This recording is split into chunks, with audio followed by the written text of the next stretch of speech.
ওম নমঃ শিবায়। নমস্কার প্রিয় দর্শক বন্ধুগণ, মীন রাশি তথা মীন লগ্নের জাতক এবং জাতিকাদের জন্য এই চলরত 2026 সালের এপ্রিল মাসের 1 এপ্রিল থেকে শুরু করে 5 এপ্রিল এই যে সময়কালটি, এই সময়কালে কিন্তু আপনাদের ভাগ্যে সচরাচর পরিবর্তন ঘটতে দেখা যাবে।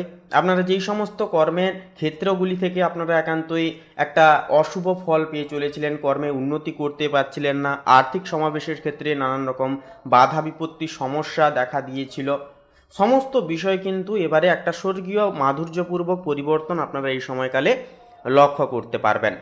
এছাড়াও বন্ধুরা, আপনাদের ক্ষেত্রে যে বিষয়টি দেখা যাবে, কারণ এই সময় আপনার রাশির দ্বাদশ ঘরে অবস্থান করছে সূর্য, বুধ, মঙ্গল এবং রাহু। দ্বাদশ ঘরটি হলো নির্জনতা এবং ত্যাগের স্থান।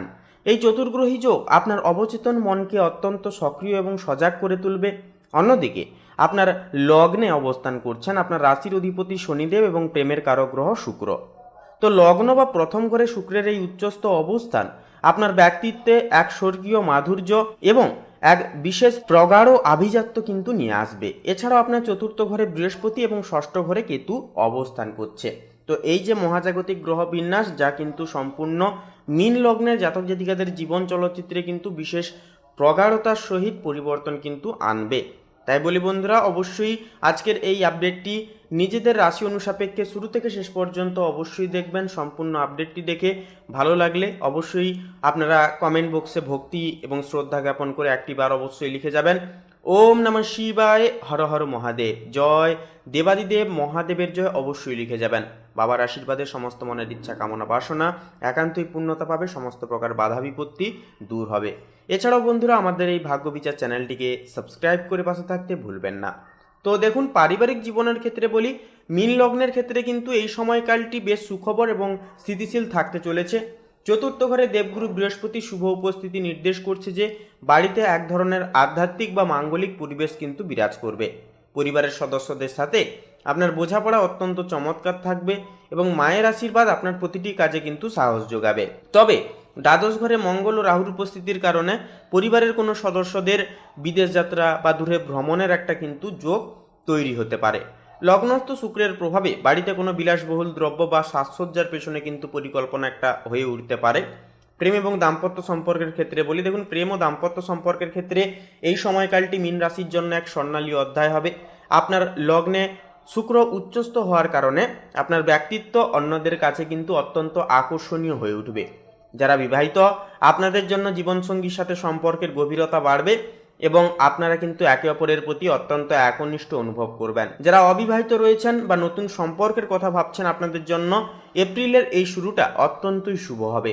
তবে দ্বাদস্থ গ্রহপুঞ্জ নির্দেশ করছে যে সম্পর্কের ক্ষেত্রে অতিরিক্ত আবেগ বা গোপনীয়তা পরিহার করাই হবে মঙ্গলজনক। সঙ্গীর সাথে আধ্যাত্মিক কোনো আলোচনা আপনাদের বন্ধনকে বলবো আরও মজবুত করে তুলবে। কর্মজীবনের দিক থেকে কিন্তু আপনি এই সপ্তাহে অত্যন্ত সৃজনশীল এবং কৌশলী হিসেবে নিজেকে প্রমাণ করে চলতে পারবেন।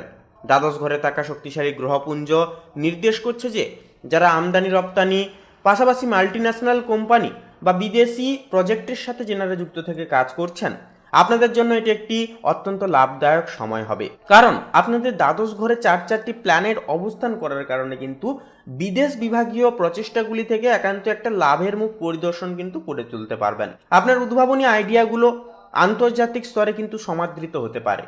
এমনকি আপনারা নিজেদের বুদ্ধি এবং কায়দা কৌশলের দরুন কিন্তু বিশেষ কিছু গুরুতর পরিবর্তন এবং গুরুতর কিছু লাভাংশ কিন্তু এই সময় পেতে পারবেন। লগ্নস্থ শনি প্রভাবে আপনি কিন্তু এই সময় শৃঙ্খলা পরায়ণভাবে চলতে বেশি স্বাচ্ছন্দ্য বোধ করবেন।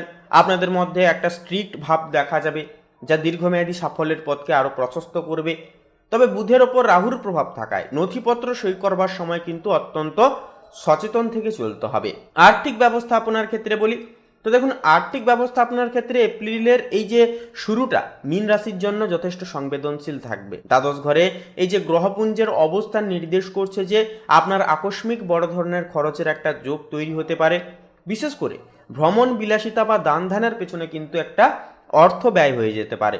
তবে লগ্নস্থ শুক্র ও শনির প্রভাব আপনাকে আয়ের উৎসগুলো সচল রাখতে এবং আপনাকে এগিয়ে নিয়ে যেতে অনেকটাই কিন্তু সহযোগিতা করবে।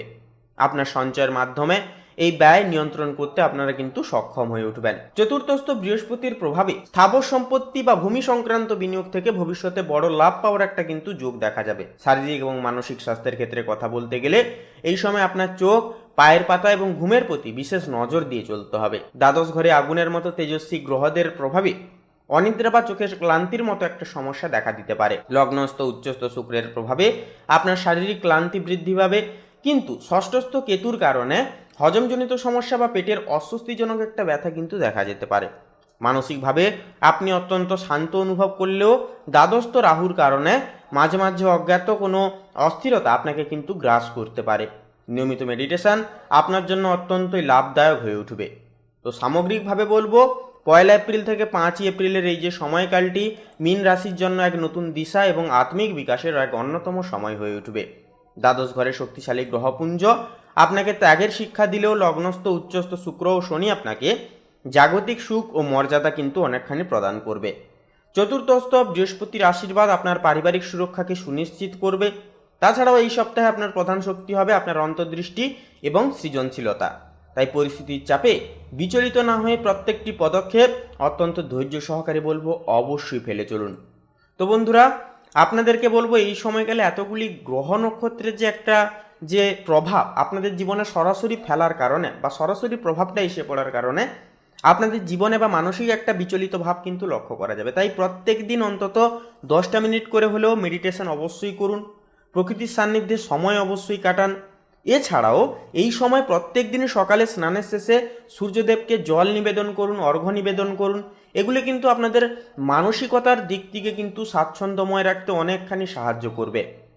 এছাড়াও বলবো বন্ধুরা, এই সময়কালে যতটা পারবেন গরিব দুঃখী মানুষজনদের পাশে দাঁড়ান। লগ্নে শনির অবস্থান কিন্তু স্ফীত হবে, আপনারা শনিদেবের আশীর্বাদে বিশেষ কিছু বড় করে দেখাতে পারবেন। এই সময়কালে গরিব দুঃখী মানুষজনদের সাধ্য অনুসারে দান ধ্যান করুন, পাশে থাকুন, নিজের দায় দায়িত্ব কর্মগুলো আপনারা সঠিকভাবে আপনারা করে তুলুন সময় সাপেক্ষে। দেখবেন অনেকটাই কিন্তু জীবনে উন্নতি প্রদর্শন করে চলতে পারবেন। তো বন্ধুরা, আপনাদের ক্ষেত্রে বলবো এই যে সময়টা একান্তই যেহেতু গুরুত্বপূর্ণ, এই সময়কালে কিন্তু যতটা পারবেন আপনারা গুরুজনদের অর্থাৎ অভিভাবকদের বিশেষ কিছু পরামর্শও কিন্তু যতটা মানতে পারবেন ততটাই কিন্তু উন্নতির মুখ একটা দেখতে পাবেন।